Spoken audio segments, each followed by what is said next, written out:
Welcome, beautiful people, welcome to my channel and welcome back to my returning subscribers. I hope you're having an amazing time. This time I'm coming back with an astro update on my channel. So we'll be looking at the chart for the full moon in Capricorn, and it is a super full moon because the moon will be much closer to the earth than usual. And yeah, I will share with you guys my intuitive interpretation of the chart and the planetary positions. And I may or may not do a horoscope. We'll see. I may replace that with a pick a card reading or something for the signs. We'll see how I do this. But I really want to work with the energies around this full moon and help you guys navigate this moment because I just feel like it's gonna be super important. I always listen to my intuition and I create content around astrological or energetic events that I feel are important, and I feel like I can personally bring something to you guys because I'm not tuning in every astro event. That's why there are so many astrologers and tarot readers and energy healers and such out there, because each individual will resonate with different themes or moments, celestial events and such. We will resonate with different events of that nature, so we can't be accurate or maybe the best or most elaborate readers for every full and every new moon, and that's why you don't see me posting regular updates. But when I feel like my energy is clicking with the cosmic energy, then that's when I come on. So without wasting any more time, I'm looking at my screen at the chart. I'm also going to pull up my notes. So, what is a full moon? Let's begin with this. I'm sure probably many of you already know, but a full moon is basically when we close cycles, when we have endings, when we are cutting ties with certain energies. Overall closure, ending, finito, finishing stuff. All right. It's mostly we're closing, ending things that we started the last new moon in Capricorn, and also the last new moon in Cancer, which would be the opposite sign of the current full moon, which now is in Capricorn. And the new moon in Cancer took place 14 days ago on June 28th, so I think 14 or 50 days ago. I'm filming late at night, so both are kind of accurate right now, because yeah. So it wasn't that long ago, like 2 weeks. I don't know how many things you guys have started on the new moon in Cancer, but now these intentions or whatever you began to manifest will either come into fruition and solidify, and you'll be kind of done with, it will be already part of your life because of the full moon. It will come into this full fruition, or you will decide that some of your manifestations are not worth the time and the energy. And we're going to talk about effort, time, energy, and things like this because it's the theme of this full moon. But yeah, for most of you, it's gonna be things you've started like 6 months ago, last new moon in Capricorn, or 1 year ago. Hold on. Yes, January 2nd was the last new moon in Capricorn, and now we have a full moon. So what we started in January is kind of coming into a closure, a fruition. We're seeing the final results of that work we put into whatever we started January this year. Alright, so now that we know what a full moon is, I guess I should just explain once again that the full moon is in opposition to the sun in order to be this phase of the moon, because then the sun rays fully illuminate the surface of our beautiful Luna or our moon, and that's why we see her. We see her in her full glory. All right, Capricorn as an archetype is very interesting to look at, and it's important to take in consideration when we talk about anything happening in Capricorn. Capricorn is the fish goat. So it's not just a goat, it has a fish tail, which makes Capricorn a lot more feminine and watery and spiritual than we can imagine. Saturn rules Capricorn, and Capricorn rules the 10th house. Saturn gives this masculine or dominant, more conservative energy to Capricorn, but don't remember the tail. All right, it's still connected to the astral plane and to spiritual ascension and growth, and so is Saturn, but Saturn gives us tests, and so does Capricorn. So with Capricorn, if we work very hard, we get the blessings of Saturn and such, but there is something key, and that is the water element here, that can actually help us transcend the matrix of Capricorn and the restrictions of Saturn and the 10th house energy. So when we leave the 10th house, we enter an air house of Aquarius, which is the higher mind. So apart from the mundane perspective of friendships in the 11th house, you have the higher mind and the higher self, and you become one with everyone. That is the collective consciousness. And then you go into Pisces, the 12th house, the God knows where collective unconscious or some spiritual plane that is beyond imagination, unseen and unknown. Only the soul that has moved on from the physical plane / Saturn / the 10th house, like we've reached our peak of the physical incarnation in the 10th house, only then we move into these more airy and spiritual dimensions. So Capricorn is the gate for transcendence, but we don't always see it as such. But I think it's important to note that when we talk about the full moon in Capricorn. To have this, we must have the sun in Cancer, which is the case, and that is interesting because the moon is in detriment in its opposite sign of Capricorn. It doesn't like Capricorn. It's the exact opposite of its natural ruling sign. The moon feels very uncomfortable, especially when it's also conjuncting Pluto in Capricorn.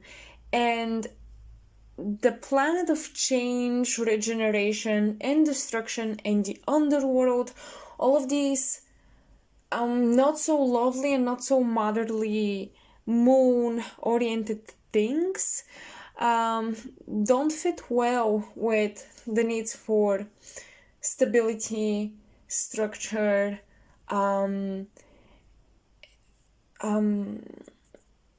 security that both Capricorn and Cancer desired. However, they approach those needs in a different manner. But like Pluto being there, like neither is Capricorn happy, nor is the moon. Like the moon is very uncomfortable right now. She is under a lot of pressure conjuncting Pluto. So before I start to interpret or give you the messages and the meanings, I wanna take a look at the scenery with you guys. So let's do this. Let's first take a look at what's happening all at once across the chart. We have many uncomfortable energies, and that's why I want to discuss them first before I, read them intuitively. Many uncomfortable energies, and this is what we'll be feeling and experiencing at this time. First of all, Saturn is ruling over the moon because she is in his sign. Saturn itself, the planet, is in its old sign of Aquarius. So when we have a ruler, right, the moon is ruled under Saturn because it's in Capricorn. Then you look at that ruler and what the ruler is doing. So Saturn is in Aquarius retrograde, and Aquarius is all about revolution, redoing things in the benefit of the collective or the higher mind, changing the status quo, rebelling. Pluto conjuncts our very tense and comfortable moon, as I mentioned.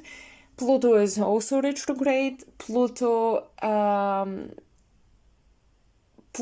sign, which is Scorpio, is occupied by the South Node, which is a energy we must avoid. Everything Plutonian and Scorpionic, every tendency of that kind should be avoided or healed or transformed and changed, but not too intensely, because we have North Node in Taurus. So we are all collectively looking for stability, security, grounding ourselves, earthing. We may not be able to go as deep as we are used to, and that is it. We're kind of on the surface, but we're taking care of physical matters. And when so many maybe Saturn the most physical planet, because Saturn is the lord of time, karma, the lord of this matrix and the physical manifestation of the matrix. So when we are supposed to focus on tangible physical Taurus things with the North Node and avoid Pluto and kind of avoid transformation, we feel a lot of tensity when the North Node, our head, Rahu, the head of the dragon, is forced to be focused on stability and material things, but every other energy suggests transformation, change. Saturn in Aquarius, changing the status quo, destroying, rebelling structures, rebelling against any sort of restriction or matrix imposed on us. Pluto in Capricorn is destroying these things as well in society.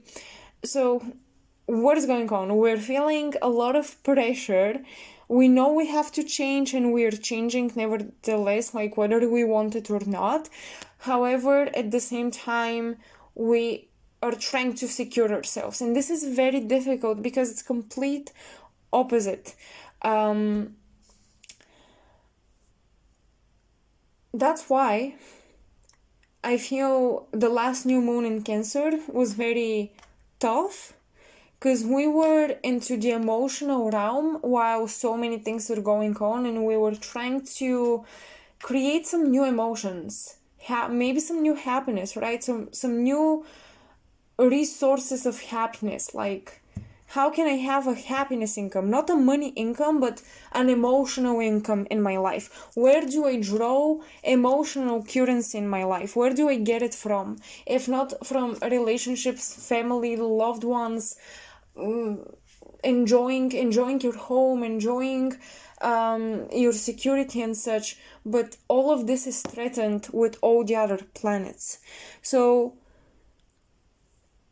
because we have retrograde Saturn and Pluto, and let's not even talk about Neptune, we're redoing a lot, and especially Saturn, ruler of the full moon, we're redoing how we used and how we played with time on the material plane. We are now looking at what we put our time into to build a solid foundation of that thing, and now we're evaluating the nature of the foundation we created. Like, I was solidifying something, but is this groundwork, is this foundation good? And mostly, where does it fit in with my relationships? Where does the person I'm building fit into my relationships? Does it make me happy? Did I build in emotion into what I was building? Did I build in something? Did I build in heart into this creation of mine? That's the opposition between Capricorn and Cancer. where is the heart of this legacy or this huge purpose, or where is the heart of your ascension, or where is the heart when you pass on from the material plane? What is left from this is really that fish tail I was talking about, that water energy. This is what's left from Capricorn when you die, literally when you die. I'm gonna say it as it is. So now we're kind of looking at time as a currency to buy happiness. All right, that's it. Because the more time you have, the more memories you can make with your loved ones. The full moon exposes and illuminates things from the unconscious. Both Scorpio and Capricorn bring a sense of ending. Saturn is the planet of cycles and it rules over the world card in tarot.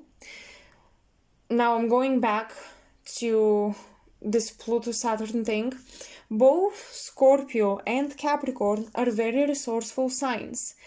As the world card representing Saturn, in tarot, for example, is the culmination and the collaboration of all things, all paths converging into one in this one card. Like every other card of tarot ends up in the world card, because the world card is kind of the key to understanding every other card, and the world card is Saturn.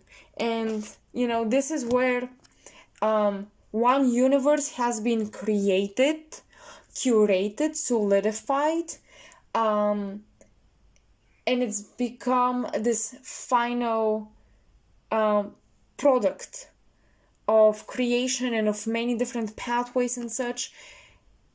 And that's why the world card is completion and an ending, because when something runs out of potential or pathways for growth, it's time for it to end and something else to come into realization.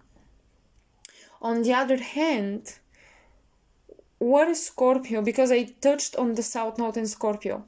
And what is Scorpio? It's ruled by Pluto, and Pluto is connected to where we all go. All things that have a soul, everything that has a spirit, a soul, goes to the underworld. And they bring to the underworld the skills, the memories, the identities, everything the soul carries enriches the underworld when we go there. The gems underground, for example, are ruled under Pluto. It's where we dig into the soil for gold, acids, minerals, oil, for abundance. And that abundance comes from the earth, where we all eventually go, which is the underworld. So we're seeing, and why am I mentioning this, is because when the themes or the nature of Capricorn is transforming through the planets, this full moon is bringing also Cancerian energy. So now we're digging for the Capricorn abundance and hidden gems and the potential and the finalizations and the final results, the culminations, all of these things. We're digging for that in Cancer: relationships, love, intimacy, feelings and emotions, and our hearts. So we're looking for abundant hearts. We want to be rich of heart, like we want to have a big, giant, loving heart at this time, because otherwise I feel like all of us will go through a huge existential crisis. No joke.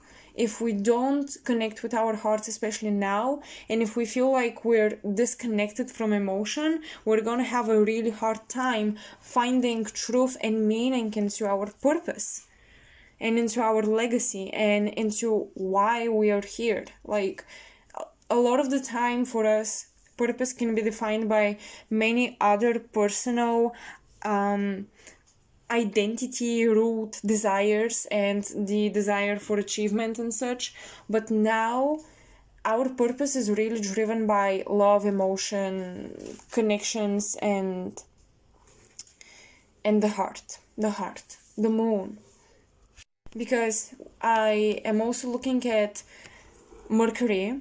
If you hear my cat, by the way, he's saying hi. We're looking at Mercury conjuncting the sun. in Cancer. So this full moon, just like the moon is conjuncting Pluto, very dark energy, I mean shadow, unconscious energy. The sun, the consciousness, and Mercury, our mind, is in Cancer and they're conjunct. So when planets conjunct, I like to see it as if they become one entity. And yeah, Mercury, our mental framework and just like the things we think about on the daily and the things we even occupy with on the daily basis is with the sun both in Cancer. So we do think about Cancerian topics, and it's in opposition with what is going on unconsciously. And yeah, the full moon will illuminate this, will make it more clear to us.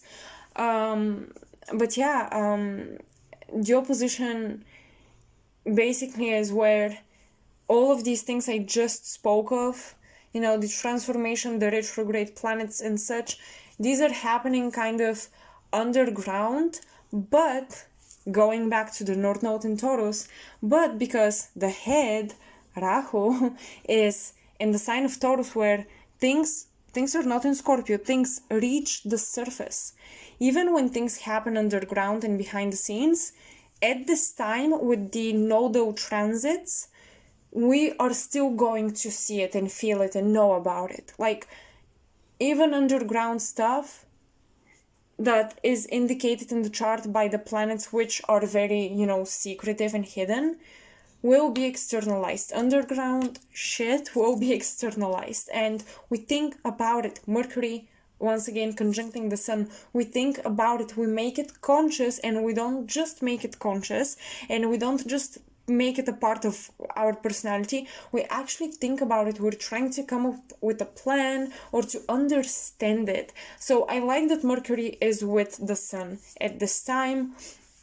Venus is also in Gemini, so if we want to deal and soften this Capricorn-esque energy, it's really nice to just have soft, nice conversations with family and friends, to talk about how much you love each other, to talk about memories, to be a bit sentimental, to be a bit nostalgic, but not from the vantage point of we're never going back, but more so it was such a good time and this is what made our bond so strong. Let's recreate some of this. Let's bring back old feelings, old good feelings, recreate some old memories, look at old photos with friends. That's such a good thing to do, I feel, right now, to find to just find yourself in a warm hug and embrace with friends and family and close ones, people you consider family, not necessarily your blood. That's just a really good thing to do. So I'll be looking at my notes once again to make sure I don't miss out on anything. Now I'm going back once again, you guys, this is kind of messy, but I'm going back to this, you know, Saturn and Pluto and just Capricorn currently with the moon and the South Node in Scorpio. It's all about the assets we dig in for, we dig for in the soil, in the earth, in the underworld. It's that point of convergence I was talking about in the world card, which is ruled by Saturn. That's why Saturn rules endings and closure of cycles. So when we have this energy, what we're seeing with this full moon is how every decision, every path, right, every card in the tarot, which is a path, it's a journey, it's a part of the journey. Every decision, every action, every timeline our soul ever occupied, every soul journey we've had, every incarnation is converging into one focal point, and this is us here and now, who we are and how we feel and what we're thinking here and now. And everything we go through now is here to make us realize that we've created it, and the energies are trying to make us realize that we've created this. So if we want to change it, which so many of the planets are forcing us to do, despite us being, focusing on Taurus stability and comfort. The thing is, with Taurus, we're not even focusing on stability like Capricorn and security, but more so on comfort. We just want to be comfortable, all right? We just want to be comfortable, because Taurus is ruled by Venus and Capricorn is ruled by a much more severe planet. So basically, if we want to change what we've created, we must first own it, and realize that we've ended up here very deliberately and very much through our will. And since the opposite side we have to the full moon is Cancer, the themes of the archetype of Cancer will be deeply involved in what we've created. So that's why I touched upon relationships a couple of times, and now I'm coming back to it. What is ending and what cycles are closing? Because of Cancer, collectively, generally speaking, for different rising signs, this can be a bit different how Cancer themes apply, but collectively speaking, what is ending and what cycles we're closing are things connected to our career, public image, and reputation, Capricorn,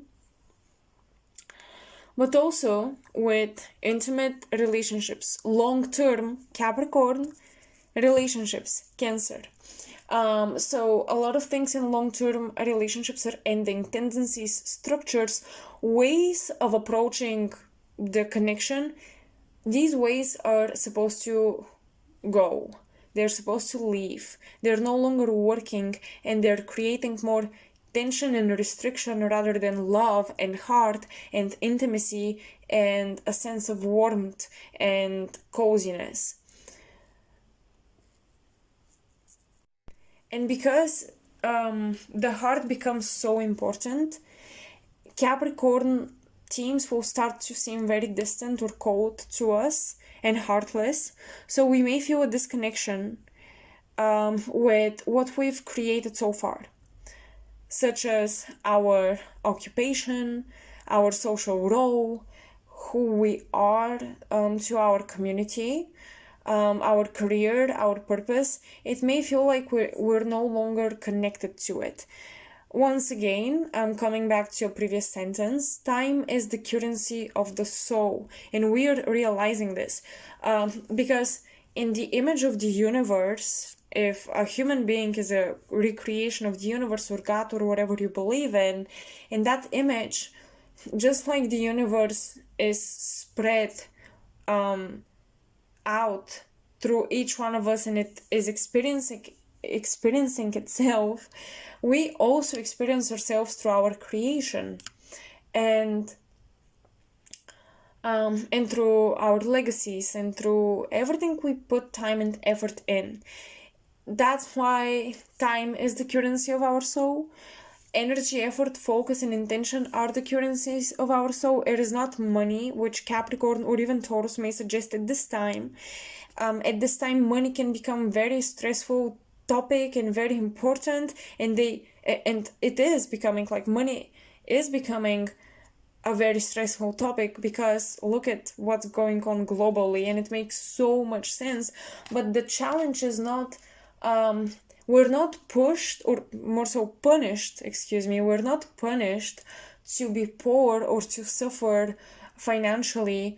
We're forced to put more value and more importance on other things. So if this full moon you want to do some shadow work or healing work or whatever, it's great to ask yourself questions, to understand yourself better, because trust me, after 2022, I feel like a lot of us will develop a new set of goals and needs and priorities, all right? Our priorities are changing and they're becoming more heartfelt and soulful and joyful. All right, our priorities would be joy and happiness and memories and connection. So, of course, not all the time, not for everyone. There are exceptions, always. I'm generally talking, but I do feel like we're collectively moving through a more heart-based lifestyle rather than the productive framework we've been embedded throughout our entire journey through the system, school, university, and whatever else. So yeah, if you want to do this like journaling session or something, you can definitely ask yourself questions such as, did this creation make me happy? Did it create a happy memory for me? Do I have happy memories from this work that I did, or from this structure I was building? Does the majority of my memory make me happy, like make me joyful? Does it make me feel fulfilled? Did I create happy relationships, close authentic bonds, and secure environment that I can call home? Do I feel at home with my purpose and with what I've created for myself? Do I feel home with the people I've met through my work? Do I feel happy when I do this work or purpose, or this effort that I put in something? Does it make me happy while I do it? Even if I know it's tough, and even if it is tough, does it still like bring me joy and like inspiration, and I feel like I want to talk about it with my friends and family and just be a happy person? All right, I think that's a major question. Am I a generally happy person, truthfully happy? And another big thing, did this structure, foundation, whatever, Capricorn shit, 10th house stuff, did me putting so much effort and time into this restrict me from having healthy relationships, having a healthy home environment, spending time with my loved ones? Did this restrict me from spending time with people I loved and enjoying this time, and not feeling like I'm gonna go crazy if I don't go back to the desk and work? So I think that's all, you guys. I think that this is all I have. Short and sweet, and I hope you enjoyed it, and I hope it resonates, and I hope it kind of calms you down if you're feeling nervous or worried. Why am I feeling this way? Why am I experiencing these things? And once again, for each rising sign, this will manifest in a different area of life. That is just a general reading with no houses and no houses like created in the chart. I mean, it's a generic chart. First house in Aries, like 0 degrees, 30 degrees each sign. So no whole houses and no signs, nothing. And that's why I'm telling you that for every person it will resonate a bit different. But yeah, I still hope this helps. And oh my goodness, I'm already like talking nonsense, so I'm just gonna end here. Let me know in the comment section below if you enjoyed it. Of course, like, share, subscribe, because it really supports my channel and what I want to do on this channel. You guys make it possible for me to find purpose and heart in what I do. You really just support me this way and motivate me, and I'm very, very grateful for it. Thank you so much for all of you who support me, and yeah, I'll talk to you soon, and I pick a card or whatever I come up with, but mostly a pick a card. Also, let me know what type of pick a card would you think would be useful for what we're going through this full moon. What suggestions do you have? Should I do a career one? Should I do something about love and relationships? You can go specific or you can go more general, although I like to be more general with my readings. Nevertheless, go ahead and suggest your ideas, and I might do one of them or a few. Alright, I'll talk to you soon, guys. Bye!